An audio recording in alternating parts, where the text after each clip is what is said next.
पिछली 2 वीडियो में आपने पढ़ा है बेटा कि हम लोगों ने यूक्लिड डिवीजन लेमा को अच्छे से पढ़ा, फिर हमने लीस्ट और हाईएस्ट नंबर निकालना एचसीएफ एलसीएम निकालना सीखा पिछले वीडियो में। आज हम लोग इर्रेशनल नंबर पे डिस्कस करेंगे कि इर्रेशनल नंबर, पहली चीज तो होती है कि इर्रेशनल नंबर क्या होता है। तो आपको ये चीज क्लियर होनी चाहिए कि कोई भी एक ऐसा नंबर जो ना तो कट रहा हो और ना ही रिपीट हो रहा हो, एकदम सिंपल लगा समझिए, जो आप डिवाइड करने पे ना वो कटेगा कहीं पे और ना ही आगे चल के रिपीट होगा, वो एक इर्रेशनल नंबर होता है, मतलब नॉन टर्मिनेटिंग नॉन रिपीटिंग। ठीक है, ये सारे नंबर क्या होते हैं? इर्रेशनल नंबर होते हैं। जैसे एक कॉन्ट्रडिक्शन आया कि पाई के बारे में लोग पूछते हैं क्वेश्चन करके, सर पाई एक इर्रेशनल नंबर है, 22/7 एक रेशनल नंबर है, कि पाई आपका एक इर्रेशनल नंबर है लेकिन 22/7 आपका एक रेशनल नंबर है। बेटा ये जो पाई है ना, ये एक इर्रेशनल नंबर होता है। इसको सुपर कंप्यूटर ने पता नहीं कितने सालों से आज तक इसकी वैल्यू फाइंड की जा रही है, 5 मिलियन टाइम्स इसकी वैल्यू निकाली गई, लेकिन ये वैल्यू कभी रिपीट नहीं हुई, वैल्यू आती चली जा रही है 5 मिलियन टाइम्स। ठीक है, तो पाई को केस में रखा गया है इर्रेशनल नंबर में। इसकी ये अप्रॉक्स वैल्यू मानी गई, जो आप लोग लगाते हैं 22/7, ये इसकी एग्जैक्ट वैल्यू नहीं है, ये इसकी अप्रॉक्स वैल्यू है। 22/7 को जब आप बेटा यहाँ डिवाइड करते हैं ना, तो 0.142857 समथिंग आने के बाद ये रिपीट हो जाता है, और ये P/Q के फॉर्म में भी है। तो ये एक रेशनल नंबर है, ये एक इर्रेशनल नंबर है। क्यों 22/7 लिया गया, दिमाग में ये भी आता है। तो बेटा ये भी समझ लीजिए कि एक सर्कल बनाने के लिए, एक मतलब सर्कल जो एकदम गोल हो बनाने के लिए, ये मैथमेटिशियन ने मेजर किया कि जब डायमीटर 7 हो और इसका सर्कमफ्रेंस 22 हो, तभी कोई चीज एकदम सर्कल में गोल बनेगी। कभी एकदम आप गोल चीज को मेजर करिए तो उसका डायमीटर क्या होगा, 7 होगा और उसका सर्कमफ्रेंस 22 होगा। और आपका पाई होता क्या है? पाई होता है आपका सर्कमफ्रेंस अपॉन डायमीटर। तो सर्कमफ्रेंस की वैल्यू 22 और डायमीटर की वैल्यू 7, इसलिए इसकी ये वैल्यू ली जाती है। ठीक है, ये तो हो गया कुछ बेसिक चीजें। पाई की वैल्यू आज तक नहीं फाइंड कर पाए हैं, पाई एक इर्रेशनल नंबर है, इस बात का ध्यान रखिएगा। चलिए आज अब हम लोग प्रूव करते हैं। हमारे 10th क्लास में क्वेश्चन आता है, इस बार आया था √5 एक इर्रेशनल नंबर प्रूव करने को, बोर्ड में आया था। हम लोग प्रूव करते हैं, एक क्वेश्चन जरूर मिलेगा आपको पेपर में कि √3 इज एन इर्रेशनल नंबर। आपसे कह रहा है कि प्रूव करिए √3 एक इर्रेशनल नंबर है। बेटा जब कोई चीज प्रूव करनी होती है ना, तो क्या करते हैं, उसका रिवर्स मान लेते हैं। हम मान लेंगे, लेट अज्यूम, हम लेट करेंगे, let √3 is a rational number. हम इसको क्या मान लेते हैं, रेशनल नंबर मानते हैं कि √3 एक रेशनल नंबर है। हमने पढ़ा है रेशनल नंबर P/Q या A/B के फॉर्म में होता है, where B is not equal to 0, जहां पे डिनोमिनेटर 0 नहीं हो सकता है। मतलब क्या लिखेंगे, √3 अगर रेशनल नंबर है तो किस फॉर्म का होगा, A/B, मतलब न्यूमरेटर अपॉन डिनोमिनेटर होगा। बेटा बस एक चीज ध्यान रखिएगा, where A and B are co-prime integers, ये बात का ध्यान रखिएगा। क्या है ये चीज, A and B are co-prime integers. ये क्या होता है को प्राइम इंटीजर्स? आपने छोटी क्लासेस में पढ़ा होगा। को प्राइम, पहली चीज तो प्राइम, बेटा देखो इसको ब्रेक करोगे तो एक प्राइम आता है, को आता है। प्राइम नंबर क्या होते हैं, जिसके केवल और केवल 2 फैक्टर हो, 1 एंड इटसेल्फ, जो 1 से कटे और खुद से कटे। ठीक, को प्राइम नंबर्स वो नंबर्स होते हैं, जैसे कोई 2 प्राइम नंबर हैं, उनके बीच में कोई एक से ज्यादा कॉमन फैक्टर ना हो। व्हाट इज को प्राइम नंबर, मतलब दोनों के बीच में 1 के अलावा कोई कॉमन फैक्टर ना मिले। कोई 2 प्राइम नंबर लीजिए, जैसे 2 और 3 लीजिए, इनके बीच में कॉमन फैक्टर क्या है, 1 है। ठीक है, आप 2 कोई प्राइम नंबर ले लीजिए, को प्राइम नंबर, 2 को प्राइम नंबर है तो उनके बीच में कॉमन फैक्टर 1 के अलावा कुछ नहीं हो सकता।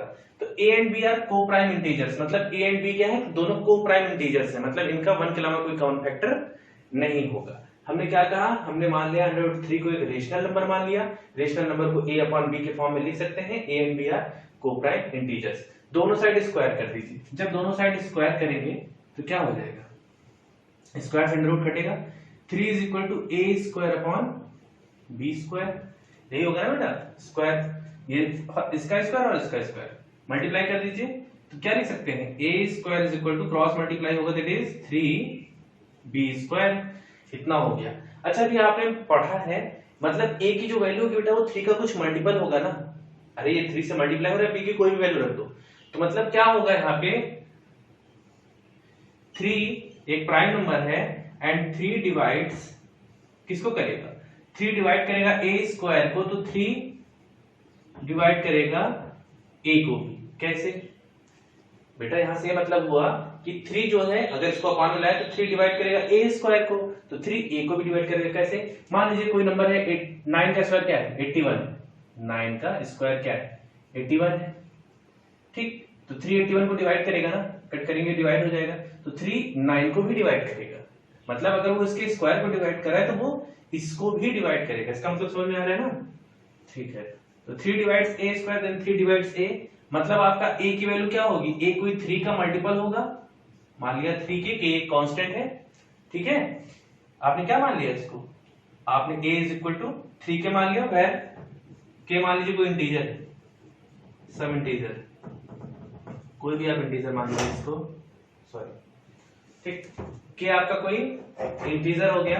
अब बेटा बात समझिए, जब k आपका कोई इंटीजर हो गया तो अब क्या करेंगे, अब बेटा हम क्या करेंगे, a की वैल्यू इसमें पुट कर देंगे, ये हो जाएगा 3k का whole square is equal to 3b square, ठीक, 3 का square it is 9k square is equal to 3b square, ठीक, यही तो होगा, समझ में आ रहा है ना। मींस 3 से 3 कट जाएगा तो यहाँ क्या आ जाएगा 3k square is equal to b square.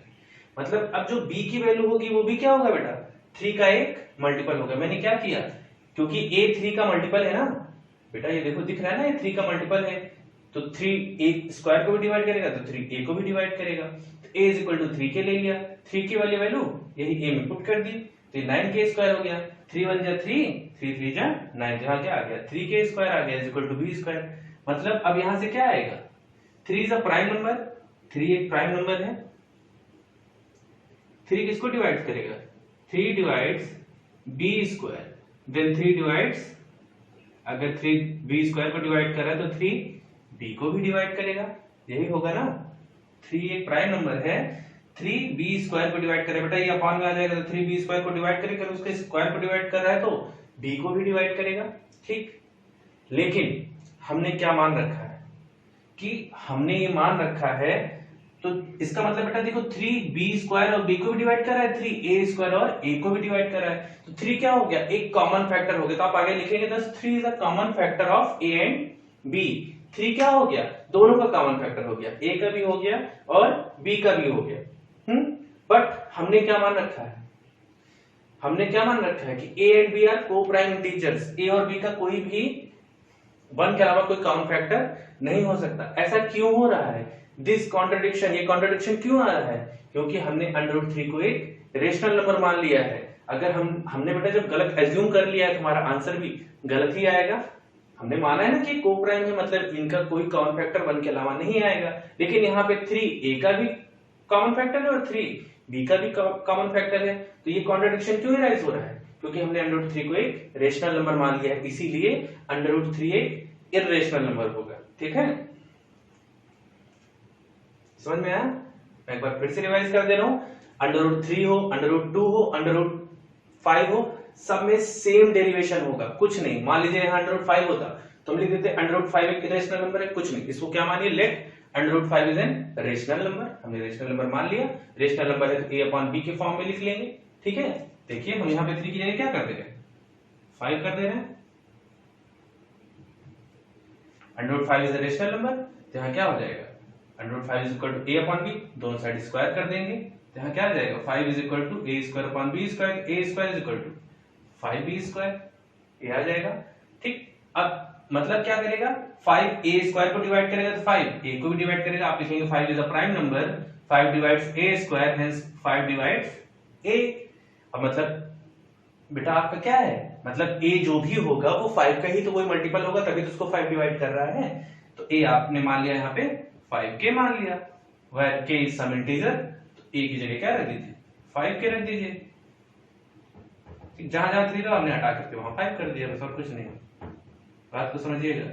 तो यहाँ आ जाएगा 25k स्क्वायर, इससे कटेगा तो 5k square is equal to b square की वैल्यू क्या आ गई 5k², मतलब अब ये इसको भी डिवाइड करेगा, 5 divides b square, hence 5 divides B.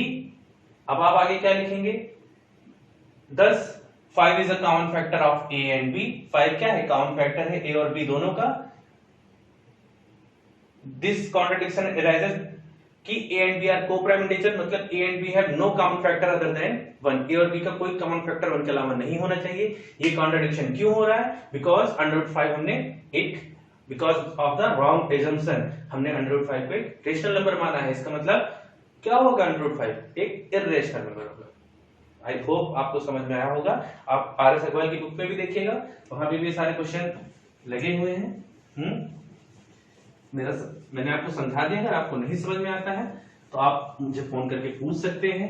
मैंने आपको पहले भी अपना नंबर दे रखा है, जिसके पास नहीं होगा तो नंबर मेरा लिख लें और मुझे कॉल करके या मैसेज व्हाट्सएप मैसेज करके आप अपने क्वेश्चन को पुट अप कर सकते हैं। ठीक है, चलिए अगला क्वेश्चन देखते हैं। अब कह रहा है प्रूव दैट 3 + 2√5, आपको प्रूफ करना है 3 + 2√5 is an irrational number।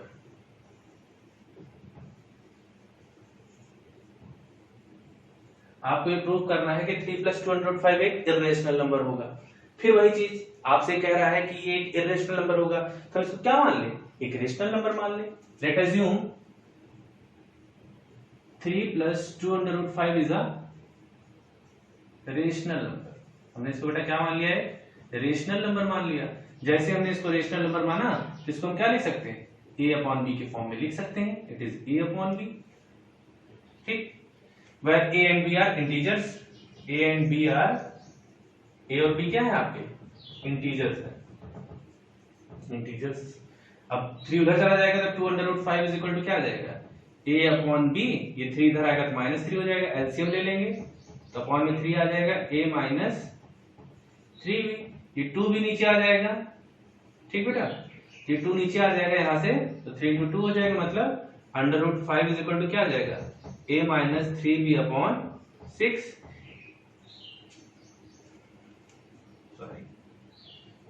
Sorry यहाँ पे एलसीएम b आएगा, a - 3b, ये यहाँ क्या आ जाएगा 2b आ जाएगा। a b और 1 का एलसीएम b आ गया, a - 3b, अब ये 2 इधर आ जाएगा, क्या आ जाएगा 2b हो जाएगा। देखिए a and b are integers, means integer upon integer. अगर एक इंटीजर से इंटीजर को डिवाइड करेंगे तो क्या मिलेगा, एक इंटीजर ही मिलेगा ना। इंटीजर अपॉन इंटीजर क्या मिलेगा, इंटीजर मिलेगा। आपको तो यही मिलेगा ना बेटा, इंटीजर अपॉन इंटीजर एक इंटीजर ही मिलेगा। मतलब इंटीजर क्या होते हैं आपके रेशनल नंबर होते हैं। सारे इंटीजर आपके रेशनल नंबर होते हैं ना। आप इंटीजर अपॉन इंटीजर करेंगे तो आपको क्या मिलेगा, इंटीजर या रेशनल नंबर मिलेगा। तो मतलब ये आपका इधर आ गया रेशनल नंबर। अभी हमने प्रूव किया था कि √5 क्या है, एक इर्रेशनल नंबर है, और ये क्या है आपका एक इर्रेशनल नंबर है।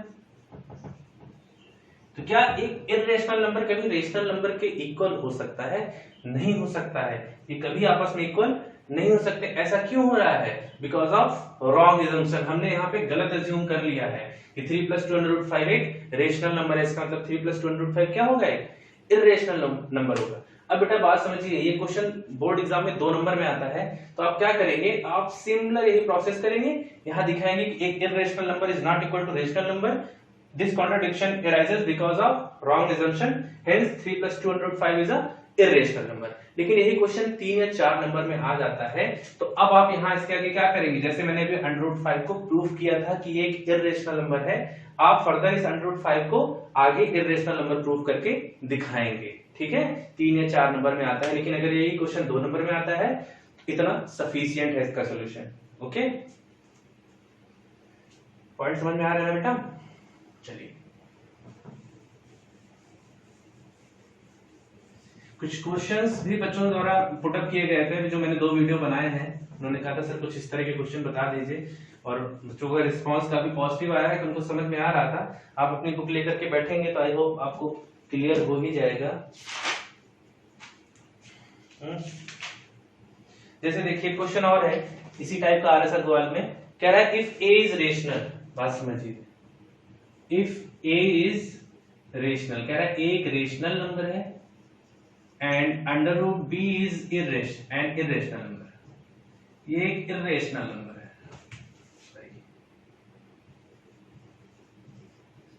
If a is rational and under root b is an irrational number, तो आपको प्रूव करना है, prove that a plus under root b is an irrational number, आपको ये प्रूव करना है। ठीक, आपको दिया है a एक रेशनल नंबर है, ठीक, एक और अंडर रूट बी क्या है, इरेशनल नंबर। मान लीजिए 2 हो गया तो 2/1 एक रेशनल हो गया, अंडर रूट 2 हो गया तो एक इरेशनल नंबर हो गया, दोनों का सम करेंगे तो क्या मिलेगा, एक इरेशनल नंबर मिलेगा। तो बेटा ये प्रूफ करना है, इसका जस्ट अपोजिट एज्यूम कर लीजिए, मतलब let a plus under root b is a rational number. हमने इसको क्या मान लिया, एक रेशनल नंबर मान लिया, कोई दिक्कत? तो बेटा अगर हमने a plus under root b को एक रेशनल नंबर मान लिया, ठीक है, मतलब क्या होगा आपका, a भी रेशनल होगा। ठीक, बात समझिए, अगर a plus under root b आपका क्या है, इरेशनल नंबर प्रूव करें, हमने इसको मान लिया एक रेशनल नंबर है। आपके पास a क्या है, a is a rational number. आपको क्वेश्चन में गिवन है कि a क्या है, आपका एक रेशनल नंबर है ना बेटा, देखो क्वेश्चन में गिवन होगा कि a is a rational number. तो अगर बेटा हम एक रेशनल नंबर में एक रेशनल नंबर को सब्ट्रैक्ट करें तो हमको क्या मिलेगा, मान लीजिए कोई रेशनल नंबर है 3/5 और इसमें से हम 2/5 को सब्ट्रैक्ट करें तो क्या मिलेगा, एक रेशनल नंबर ही मिलेगा। मतलब आप लिख सकते हैं difference of two rational number is always gives a rational number. क्या देगा हमको, रेशनल नंबर ही देगा ना। मतलब दो रेशनल नंबर हैं, a plus under root b भी एक रेशनल नंबर है और a भी एक रेशनल नंबर है, और दोनों का अगर हम डिफरेंस करें तो हमको क्या मिलेगा, एक रेशनल नंबर।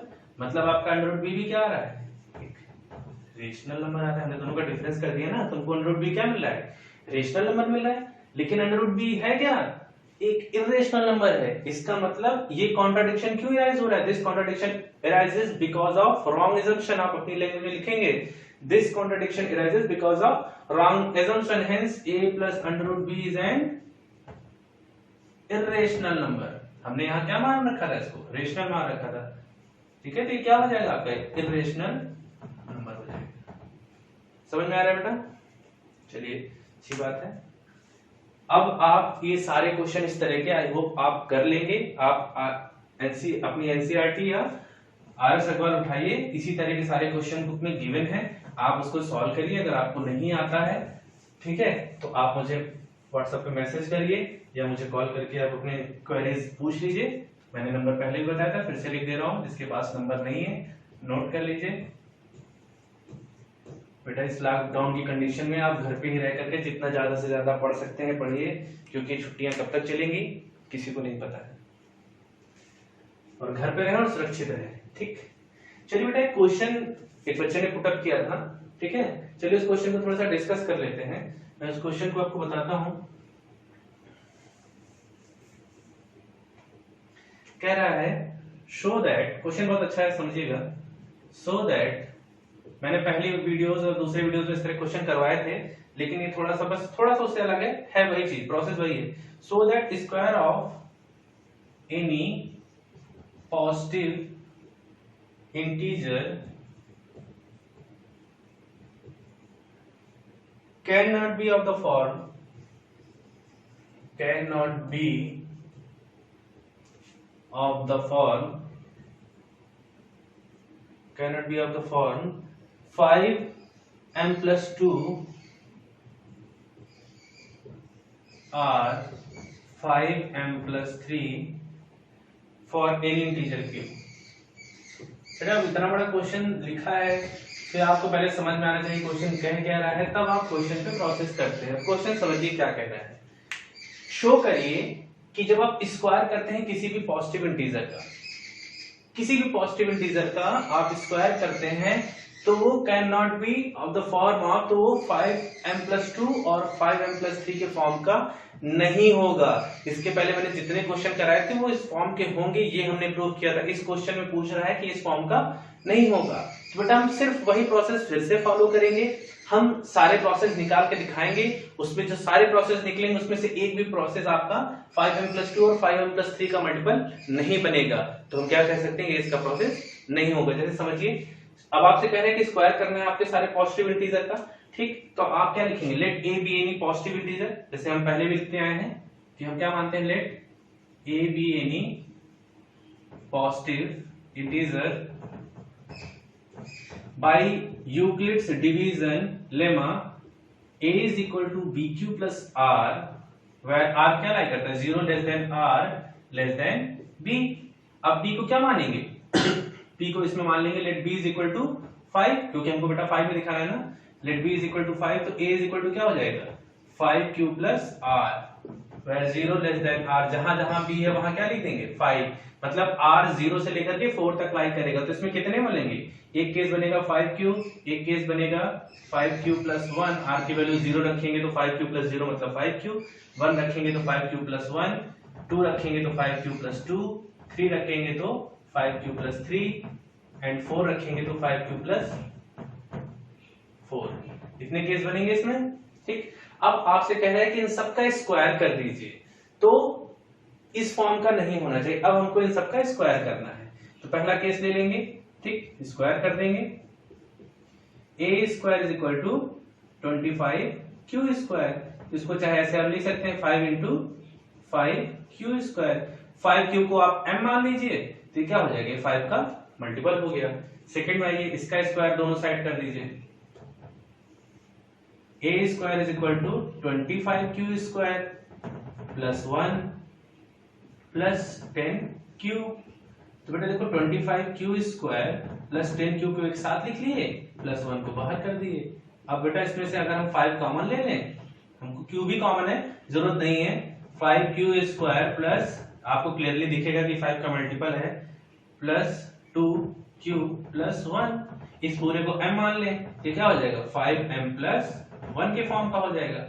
तीसरे केस में आइए, फिर स्क्वायर कर दें, a square is equal to क्या निकल के आएगा, 25q square plus 4 plus 20q, तो इसको एक साथ लिखे तो 25q square plus 20q plus 4, इन दोनों में कॉमन ढूंढ लीजिए, तो 5 कॉमन आ गया, it is 5q square plus 4q plus 4, इस पूरे को m मान लेते, किस फॉर्म का हो गया, 5m प्लस 4, फिर बोथ साइड स्क्वायर कर दीजिए, यही आपको हर केस में करना है, 25q square plus 9 plus 5 3 15 2 30q, बेटा इसको क्या ले सकते हैं, 25q स्क्वायर प्लस 30q, 9 को क्या ले सकते हैं, प्लस 5 प्लस 4, क्योंकि हमको इसमें से क्या कॉमन लेना था, 5 कॉमन लेना था, 9 को हमने ब्रेक कर दिया 5 प्लस 4 में, तो देखिए आपका 5 बाहर आ गया, क्या बचेगा 5q square plus 6q plus 1 plus 4, इस पूरे को अगर हम m मान लें तो क्या हो जाएगा 5m प्लस 4, एक केस और था 5q प्लस 4 के फॉर्म का, चलिए 5q प्लस 4 वाला भी कर लेते हैं, a is equal to 5q plus 4, both side square कर दीजिए, क्या हो जाएगा 25q स्क्वायर, 4 का स्क्वायर 16 प्लस 5 4 जा 20 2 जा 40q, 25q square plus 40q, 16 को क्या ले सकते हैं 15 प्लस 1, इतने में कॉमन ढूंढ लीजिए, 5 कॉमन है, तो क्या आ जाएगा 5q square plus 8q plus 3 plus 1, इस पूरे को m मान लेंगे तो क्या हो जाएगा 5m प्लस 1। तो बेटा इतना करने के बाद हमको क्या दिखा, क्योंकि कह रहा था आप शो करिए कि 5m प्लस 2 और 5m प्लस 3 के फॉर्म का नहीं होगा, तो ये 5 प्लस एक पहला वाला 5m आया था जो मैंने इरेज कर दिया है, 5m प्लस 1 आ रहा है, 5m प्लस 4 के फॉर्म का आ रहा है, लेकिन 5m प्लस 2 और 5m प्लस 3 के फॉर्म में कोई नहीं आ रहा है, तो लास्ट में आप क्या लिखेंगे, it is clearly that square of any positive integer is not of the form of 5m plus 2 और 5m plus 3। I hope you are getting my point, जो मैं कहना चाह रहा हूं शायद आप समझ रहे होंगे। आरएस के आपके लगभग क्वेश्चन हो गए हैं, ठीक है, जितने इंपॉर्टेंट क्वेश्चन थे बेटा मैंने करा दिए। पूरी बुक इस पे कराना तो पॉसिबल नहीं है क्योंकि बहुत ज्यादा क्वेश्चन है, लेकिन अगर आप लगाएंगे तो आपको समझ में आ जाएंगे। मैं एक बार फिर से आपको एक क्वेश्चन रिपीट कर दे रहा हूं कि आपको शो करना था कि जब आप स्क्वायर करें किसी भी पॉजिटिव इंटीजर का कि वो 5m+2 और 5m+3 के फॉर्म का नहीं हो सकता है। तो आप एनी पॉजिटिव इंटीजर लीजिए, यूक्लिड डिवीजन लेमा लगाइए, ठीक है, जो कह रहा है उसी को b की वैल्यू मान लीजिए, वैल्यू पुट कर दीजिए। अब यहाँ पे ये कंडीशन क्या बताती है, r इक्वल टू 0 से, आप मेरे पिछले वीडियो में देखेंगे मैंने बहुत क्लियरली ये सब समझाया है, r 0 से लेकर के 4 तक होगा। तो r की वैल्यू जब 0 रखेंगे तो 5 क्यू होगा, 1 रखेंगे 5 क्यू 1, 2 रखेंगे 5 क्यू 2, 3 रखेंगे 5 क्यू प्लस 3, 4 रखेंगे 5 क्यू प्लस 4। अब सबका स्क्वायर कर दीजिए। स्क्वायर करने के बाद आप अपने आप उसको ब्रेक करके मल्टीपल में दिखा सकते हैं। तो ये 5 का मल्टीपल +1 बन रहा है और ये 5 के मल्टीपल +4। कैलकुलेशन आपको आई होप समझ में आई होगी, ठीक है। इसी के साथ आपका बेटा क्लास 10 का रियल नंबर का फर्स्ट चैप्टर खत्म होता है। कोई क्वेरी हो तो पूछ लीजिएगा, ठीक है। अगर ये क्वेश्चन में 5 का मल्टीपल छोड़ के 6 आ जाएगा तो आप यहाँ पे b की जगह 6 लिख लीजिएगा और फर्दर इसको इसी तरह ब्रेक करिएगा, आपका आंसर आ जाएगा, ठीक है। घर में रहिए बेटा, पढ़ते रहिए जितना हो सके। ये मेरी रिक्वेस्ट है आपसे, आप अपनी हिंदी एसएसटी जो याद करने वाली चीजें हैं उनको ज्यादा कर लीजिए। मैथ्स नहीं आती है कोई बात नहीं, जितना आपसे लग जा रहा है बहुत अच्छी बात है। सब प्रॉब्लम में है, आपका पेपर उसी हिसाब से पेपर भी एक्सटेंड हो सकता है कि मार्च में हो, अप्रैल में हो, आपको उतना टाइम दिया जाएगा। सरकार ऐसा नहीं है कि जुलाई में स्कूल खोलेगी तो इधर फरवरी में पेपर कर देगी, ठीक है। हर चीज सोच के किया जाएगा। घर में रहें, घर से ना निकलें, ठीक है। अपने फैमिली मेंबर्स को भी बोलें कि वो घर के अंदर ही रहें। जितना आप घर के अंदर रहेंगे आप सुरक्षित रहेंगे, आपकी वजह से हमारा देश भी सुरक्षित रहेगा, ठीक है। Thank you, have a nice day. अगर आपको मेरी वीडियो पसंद आई होगी तो इसको लाइक और सब्सक्राइब जरूर करिएगा। Thank you.